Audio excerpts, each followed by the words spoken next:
අද පට්ටම දවසක්. ඒකට හේතුව තමයි බලන්න මේ මුලින් මේ ක්ලයන්ට් කියලා තියෙන එයාගේ මාර ප්‍රශ්නතෝගේ හිටියා. යාර සල්ලි ගොඩක් නැති කරගෙන බිට්කොයින් දරවද මේවද ගොඩක් දේවල් කළා.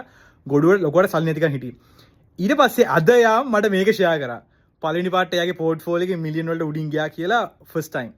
ඉතින් මේක වෙන හේතුව මොකද්ද? අද Nvidia earnings out වුණා. බලන්නකො earnings වල තත්ත්වය. මේක මම ගොඩක් දැන් කලින් මයි කන්සල්ටේෂන් කතා කරලා හැමෝටම කියපු දෙයක් තමයි ගොඩක් කටි බය Nvidia සහ අනිත් ස්ටොක් ගන්න එක මාර බයයි. ඒක එයයි ලොකු බබල් එකක් තියෙන්නේ. සල්ලි නැති වෙයි එහෙම.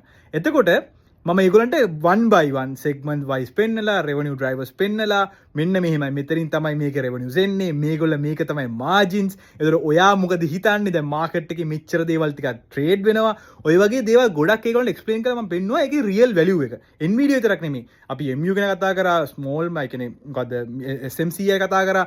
ඔය ගොඩක් ඔය AI එකේ තිබ්බ කතන්දර ගොඩක් කතා කරා. ඉතින් ඇයි මේ Nvidia earnings මෙච්චර වැදගත්? හේතු තමයි Nvidia කියන්නේ අර Godfather වගේ මේ semiconductor AI කියන අපේ මේ ලොකු revolution එකේ.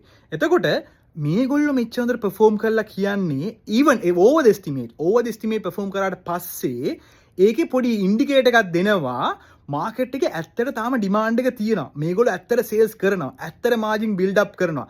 එතකොට සම්පූර්ණ ඕවරෝල් ඔයා බලන්න MU, small micro, Nokia ඊට පස්සේ තව you name it they have it everything today after hours. again මොකද මේ report එක out උනේ market close වුණාට පස්සේ ඔක්කොම අප් වුණා. ඉතින් ඔය අප් වුණේ හින්දා මගේ ගොඩක් clients අද ඉන්නේ මාර සතුටින්. ඉතින් මට ඒක මාරම සතුටුයි. ඒක ඒ කියන්නේ මේ message දැක්කට පස්සේ මට මාර සතුටක් එන්නේ. මොකද හේතුව මේ හැම consultation එකම confidence කිව්වා මාර මට confidence එකක් තියෙනවා Nvidia වල report එක මාර හොඳ එකක් වෙන්න ඕනි කියලා. මොකද මිනිස්සු බොරුවට panic වුණාට it's a right time to pick the real stocks, the real value growth stocks.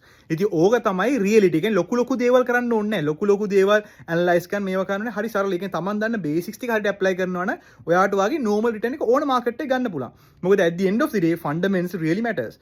ඊට අමතරව ඔයා ජෙන්සන් කියන්නේ ජෙන්සන්ගේ මේක කියවුවා නම් එම හරියට ඒ කියන්නේ ඔය earnings call හැබැයි මේකේ ඔයාලට පේන කොච්චර confidence. එයා අර මාර නිකන් panic නෑ. එයාගේ voice එකේ ඉඳන් එයා කතා කරන අහින් jokes කරලා මේවා කරලා ඒ මාර fun එකට තමයි අද කතා කරේ සම්පූර්ණ ඔයා දැක්කොත් එහෙම මෙයාගේ මේ earnings call එක. ඉතින් ඒකෙන් තව confidence මිනිසුන්ට ඇති වෙනවා. මොකද හේතුව අද වෙනකොට සාමාන්‍යයෙන් මේ markets වල අපි even බලනවා ඒගොල්ලන්ගේ tone එක. ඒ කියන්නේ CEO ගේ tone එක CFO ගේ tone එක කොච්චර confidence කියලා. ඒවා මාර important market එකේ fundamental පැත්තට. හරිද? not just the numbers. ඉතින් ওই වගේ ගොඩක් දේවල් තියෙනවා අපි බලන්න ඕන. stocks වල shares invest කරනකොට.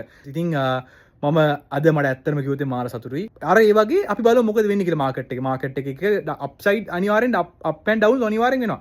but අපි හරි දේ හරි වෙලා pick කරොත් එහෙම that's all.